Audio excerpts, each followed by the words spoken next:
amigos de la creatividad. Hoy quiero dedicarle unos minutos a un tema que para mí es sustancial. ¿Aprendo a ser creativo o aprendo a ser creador? La formación profunda y lenta en creatividad y expresión total como un largo camino hacia la maestría creativa, es decir, a ser talentos en la dinámica de la creatividad. Quiero recordar a mi maestro Ricardo Marín cuando señala que la creatividad es clave de las reformas educativas, es decir, de todo proceso de formación profunda y radical. Dice él que la educación pretende desplegar las mejores posibilidades de cada cual para que pase de la persona que es a convertirse en una madura personalidad. El desafío con que se enfrenta es que ninguna de las capacidades radicalmente humanas quede sin desarrollar. Y este es el elemento clave. La creatividad es la facultad más genuinamente humana que tenemos. Y nuestro maestro Paulo Freire, el de la pedagogía del oprimido, el de la pedagogía de la liberación y el de la pedagogía de la autonomía, dice: o formando desde o principio mesmo da súa experiencia formadora, asumíndose como suxeto tamén da produção do saber, se convenza definitivamente que ensinar non é transferir coñecimentos, mas criar as posibilidades para a súa produção e a súa construção. E yo añadiría, para la recreación de la sabiduría y de la cultura que nos ha legado la humanidad a lo largo de los tiempos. Hay 4 momentos clave a la hora de abordar el tema de los aprendizajes para ser creadores. En primer lugar, que hay muchos interrogantes. Y estos interrogantes nos ponen en cuestión probablemente las propias formas que nosotros tenemos de enseñar, de formar, de desarrollar la creatividad. Hay al mismo tiempo la necesidad de un nuevo paradigma de formación en creatividad para ser creador y no para ser reproductor o imitador, que es lo que hace el sistema tradicional de formación. Y es absolutamente imprescindible, puesto que hay muchas rémoras, muchos bloqueos, muchos obstáculos, muchas cosas inapropiadas que hemos aprendido, es absolutamente imprescindible un proceso ascético de eliminación, de destrucción, de liberación de lo viejo, de las viejas formas, de los viejos paradigmas de enseñar y aprender, para entrar después, eso sí, en una fase constructiva y radical de formación profunda en todo lo que tiene que ver la creatividad y sus múltiples manifestaciones en los lenguajes expresivos.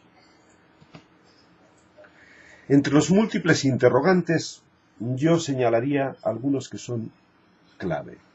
Por ejemplo, ¿es posible en un pequeño seminario o taller de 20 o 30 horas dedicado al desarrollo del pensamiento divergente y de las técnicas de creatividad, enseñar a las personas a ser creativas frente a un sistema de convergencia, de imitación, de hábito de reproducción, de socialización convergente y lógica que dura 20 años?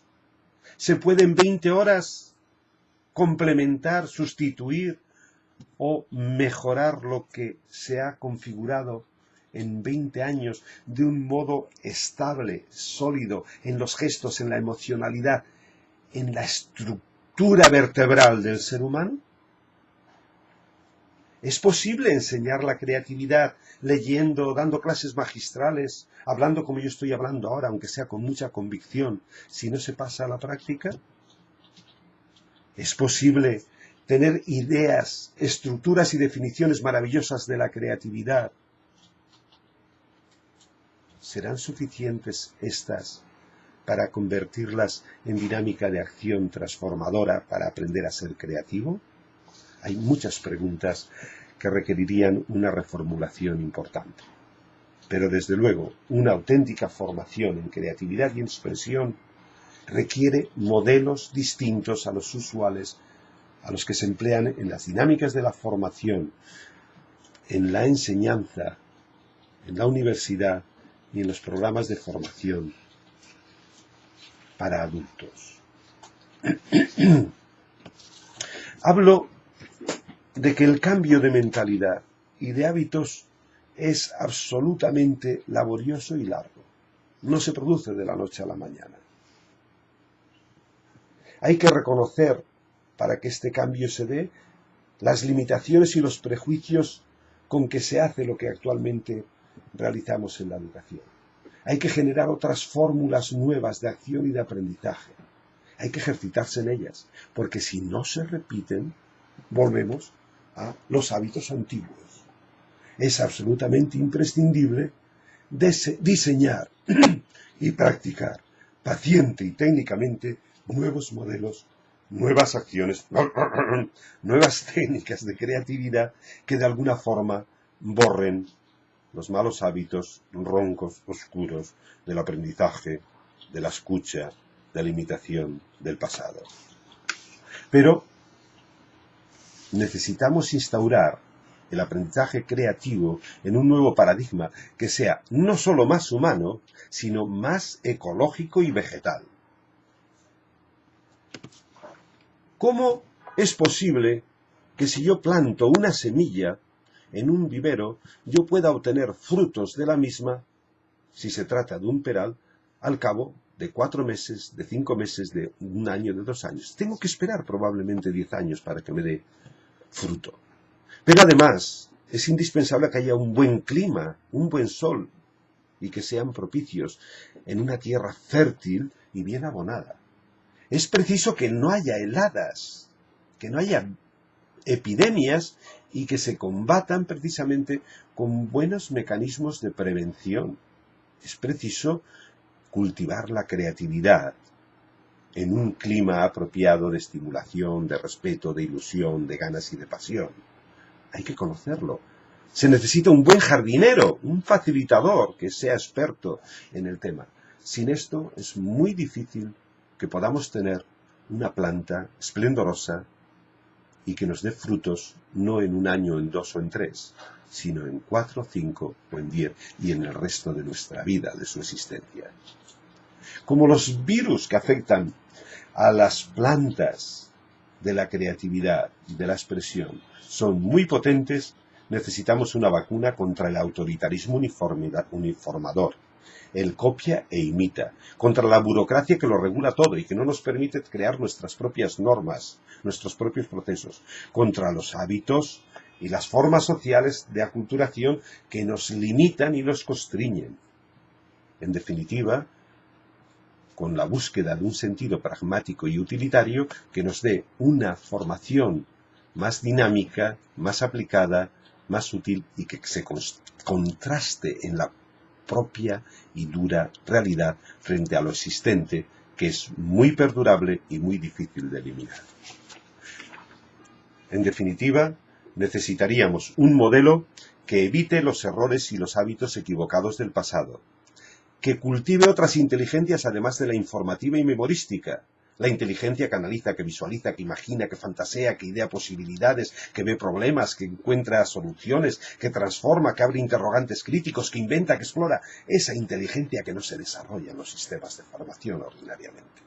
Y necesitamos, claro está, procedimientos y técnicas y metodologías innovadoras que permitan que el jardinero no simplemente le hable y piense en las plantas para cultivarlas.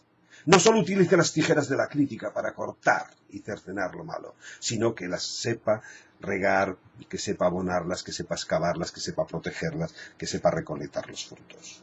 En definitiva, necesitamos una dinámica natural que recoja la emocionalidad de todos los participantes, es decir, sus emociones de atracción, de amor, de gozo, y sus emociones de disgusto, de tristeza, de odio, de aborrecimiento. Sus emociones que tengan que ver con la necesidad de una atención personal por parte del jardinero, de tal forma que se cultive con ilusión, con afán, con seguridad en la creencia de que esta planta va a dar grandes rendimientos. Desde luego, la planta de la creatividad expresiva total es de un rendimiento absoluto. Es la planta que constituye el eje, la columna vertebral del ser humano creador, expresivo, integral. Casi como Dios. Si efectivamente lo intentáramos, algún día conseguiríamos llegar a la genialidad de los grandes hombres, de los grandes maestros que han hecho avanzar la humanidad en todos los campos. Amigos, bienvenidos a la Casa de la Creatividad.